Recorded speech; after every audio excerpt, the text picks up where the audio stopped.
ભાઈઓમાં અને બહેનોમાં ફેર એટલો છે કે ભાઈઓ આ કાને સાંભળે છે અને આ કાને કાઢી નાખે છે, બહેનો બે કાને સાંભળે છે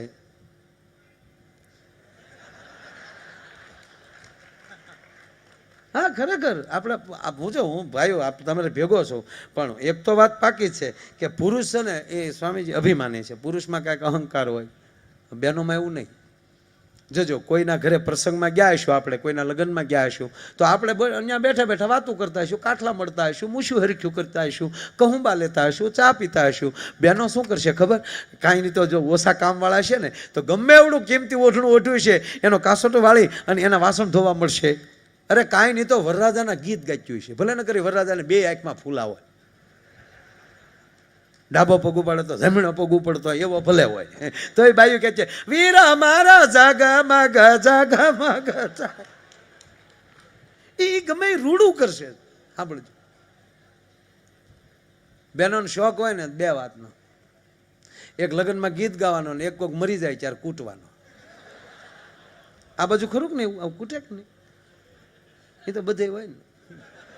પણ હવે સારું છે, હવે ઘણું ઘણું ઘણું સારું થઈ ગયું. અને અત્યારની દીકરીઓ ભાગશાળી, મારા બાપ કે દીકરીઓ તમારા સમય આવ્યો અને આ 21મી સદીમાં ઘણું ખરું કૂટવાનું નીકળી ગયું.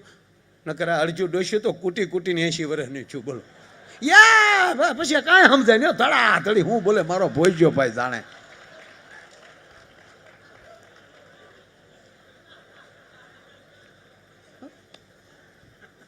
કોને ખબર ક્યાં ક્લાસ કર્યા હોય? બોલો ધડાકા બોલે ને લાગે નહીં. હા કોઈ દી કોઈ ઘીરે ન હોય ત્યારે આપણે આપણી ખડકી બંધ કરીને અખતરો કરજો, ત્રીજે ધડાકે ગોટો વળી જાવ આપણે. અને આ કલાક કલાક હિંસ લે અને વાળ વાંકો ન થાય, ખબર નહીં પણ બહુ સરસ. એ મરી ગયો એ રાજી થાય કે વાહ શું તાલ ચાલે છે મારી પાછળ. નહીં નહીં હું કહું છું ભાઈ હવે આવું રોવાનું નહીં, બધું બંધ કરો. એની વાહે ભગવાનના નામ લ્યો.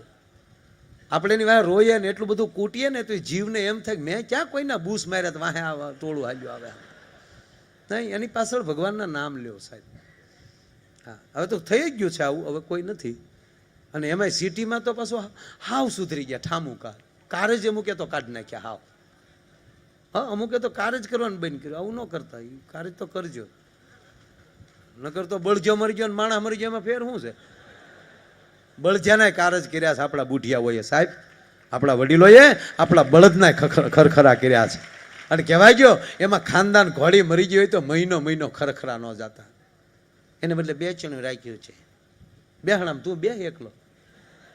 પણ બહુ સરસ થયો, વ્હાઈટ એન્ડ વ્હાઈટ કપડાં પહેરીને બધા સિટીમાં જોઈએ ને સાહેબ. મને ક્યારેક અમારા કલાકારો ઉપર દઈ આવે, કેટલું શીખીને ક્લાસિકલ કર્યું હોય તો એના ભાગમાં બેહણામાં ગાવાનું જ આવતું હોય. હા જોજો એ કલાકારો જ જુદા હોય. જીવડો વયો જા છે કાયા રાણી રતારે છે, પ્રભુદાસભાઈના બાપુજી ગુજરી ગયા છે, એના આત્માને શાંતિ દેજે કાન. એના ભાગમાં કોઈ દી આવ્યું જ નહીં, મોર બની થનગાંઠ કરે ગાવાનું સાહેબ. અને ખરેખર આ સિટીમાં બેહણા આપણે શહેરમાં જોઈને સારું એની રીતે કરે જ બધા, ભગવાન એને આનંદ કરે. પણ એ બધા વ્હાઈટ એન્ડ વ્હાઈટ કપડાં હોય, આગળ ડોમ વ્હાઈટ હોય, આવ્યા હોય એ વ્હાઈટ એન્ડ વ્હાઈટ કપડાં પહેરીને આવ્યા, બહેનો બધા વ્હાઈટ સાડીઓ પહેરીને આવ્યા હોય. ઓલાને એવો સરસ ફ્રેમમાં મૂક્યો હોય, ફરતા ફૂલ મૂક્યા હોય, આપણને ઘડીક એમ થઈ જાય કે આ ફોટામાં આપણે ઘડીક ગળી જાય. કોઈ બોલે જ ને આવે.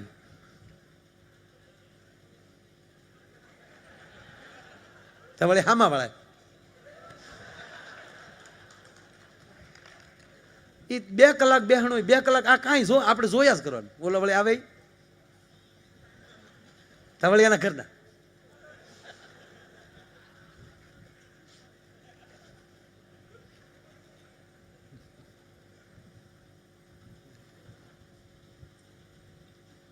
બહુ સરસ. અમુક મને આમ ન ગમે, બાળવા ગયા હોય ને ત્યાં વાતું કરતા કોઈક દે સાંભળજો, એનો પરિવાર માઇન્ડ સાનો રહ્યો હોય ત્યાં એની પાસે બેહીને આવે ભારે કર્યો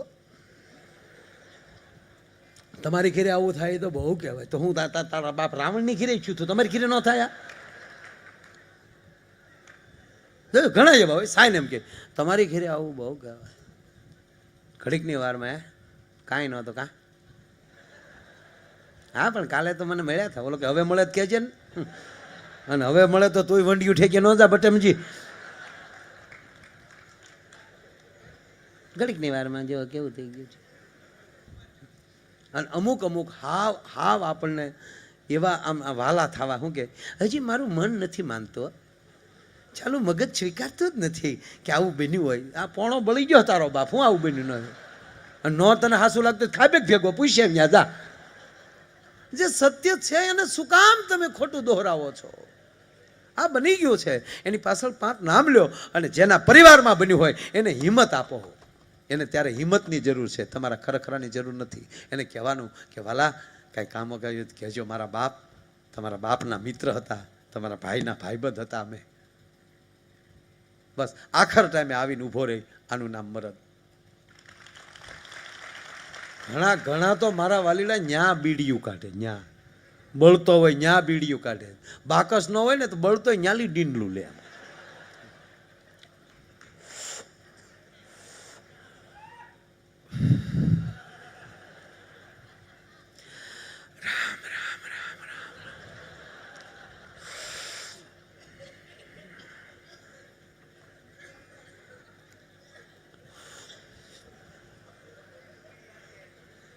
ભગવાનની કેવી લીલા.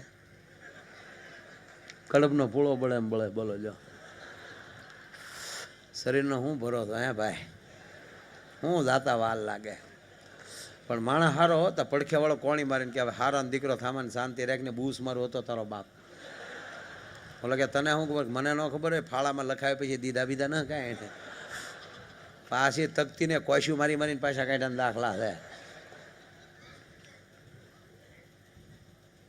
અરે કે નાના હોય હોય બિચારો માણસ હારો હતો. હારો હતો ભેગો જા તું તો ઓલી બીડી દોરે પગી ગયો. એ બીડી એની માથે નાખે. અરે હા આપણે બીડી ઘોડે એકદી બળી જ જાવું ને. બીડી તો તારીમાં દોરો લઈને જાય. તું હું લઈને જાય ભલા માણસ? તારે લઈને જવું હોય તો આવા સત્સંગમાં આવી જા, આવી ધાર્મિકતામાં આવી જા. સત્સંગ તારી સાથે આવશે, તારા સદગુરુના શબ્દો તારી સાથે આવશે, તે નામ સ્મરણ કર્યું છે એ તારી સાથે આવશે. તકલીફ શું છે કે જે હારે નથી આવવાનું એને આપણે મોહ વધારે કરી. આપણે જો સંબંધ કોઈનો જોવા જાય કે આપણે પૂછીએ ભાઈને મકાન, અરે કે ભાઈને 2 બંગલા, એટલે તારે બંગલા હારે પરણાવવાના છે. એને પૂછ કે તમારો દીકરો ક્યાં સત્સંગમાં જાય છે, તમારો દીકરો ક્યાં ભજનમાં જાય છે, તમારા દીકરાનો ગુરુ કોણ છે. સાહેબ આ પૂછીને હાલી જાઓ તો 1 રૂપિયો ઘરમાં નહીં હોય અને તમારી દીકરીના ભાગ હશે ને સાહેબ તો 4 ફેરા ભેગો કરોડપતિ થાય ભલા માણસ. પણ એના ભાગમાં હશે તો. બાકી સંપત્તિ તો નહીં ભાગમાં હોય તો આની હાટું બહુ ધોળા ન કરવા. એ તો ભાગમાં હશે ને તો આવશે જ, આવ્યા વગર નહીં રહે. મારા આમ જો ભગવાન કૃષ્ણએ કીધું છે કે અર્જુન એ છોડી દે, ફળની આશા રાખમાં. તું કેવલ તારું કર્મ કર અને તારું એવું કર્મ બને અને ફળને લાયક કર્મ થઈ જાય ને તો ફળ કૂદીને તારા ખોળામાં આવશે ભલા માણા. તારા ફળની ચિંતા કરવાની તારે જરૂર હોય નહીં. એટલે જીવનમાં તમે સાંભળો, ગોકુળની અંદર સ્વામીજી સંસ્કાર હતા ને એટલે કૃષ્ણ આવ્યો. દેવકીની કુખે જન્મે જ કોઈ શંકાને સ્થાન નથી. દેવકીના ખોળામાં નારાયણ પ્રગટે જ. શું કામ? કે જે જનેતાએ 7 સંતાનોને નજર સામે મરતા જોયા હોય અને પછી તો રોઈ રોઈને સાહેબ આહુડાય હુકાઈ ગયા હોય અને કંસનો એટલો બધો કોપ હોય તો કંસના કારાગૃહમાં એ પરમાત્મા પ્રગટે જ. પણ જશોદાના શું એવા ભાગ હશે કે સાહેબ હજી આંખ વીંચીને ઉઘાડે તો અખિલ બ્રહ્માંડનો માલિક કેમ કહેવાય પડખામાં ગુગવાટા કરતો હોય. અને અમારા કાક બાપુ લખે છે શ્રાવણ વદ 8મની આજ નારાયણની સામે સ્વામીજી એક વાત કરું થોડી.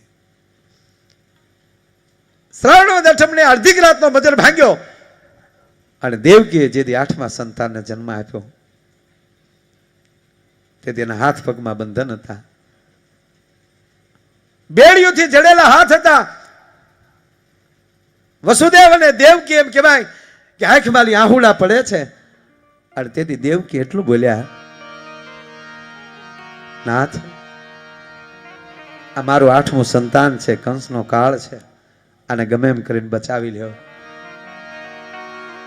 તેથી વસુદેવ એટલું બોલ્યા હતા, દેવી, મેં પણ મારા 7 સંતાનોને મારી નજર સામે મરતા જોયા, હું કાંઈ ન કરી શક્યો. હું આને કેમ બચાવું? અરે સાહેબ, કેમ બચાવું? શબ્દ જ્યાં પૂરો થયો, વસુદેવના હાથ પગના બંધન તૂટી ગયા, બેડીઓ તૂટી ગઈ, જેલના દરવાજા ખુલી ગયા. અને જેટલા એમ કહેવાય કે રક્ષકો, બાળ એમ કહેવાય કે અંગરક્ષકો જે ઉભેલા, પહેરેદારો જે ઉભા હતા, જે કંસના ચોકીદાર હતા, એ મૂર્છિતથી ધરતીમાં ઢળી પીડ્યા. રસ્તો સાફ થયો. અડધીક રાતને ટાણે ટોપલો આવ્યા. એ ટોપલામાં અખિલ બ્રહ્માંડના માલિકને સુવડાવવામાં આવ્યો. આ વાત એ માટે કરું, અમરસિંહભાઈ, ઇતિહાસમાં 2 વાર ટોપલા આવ્યા છે.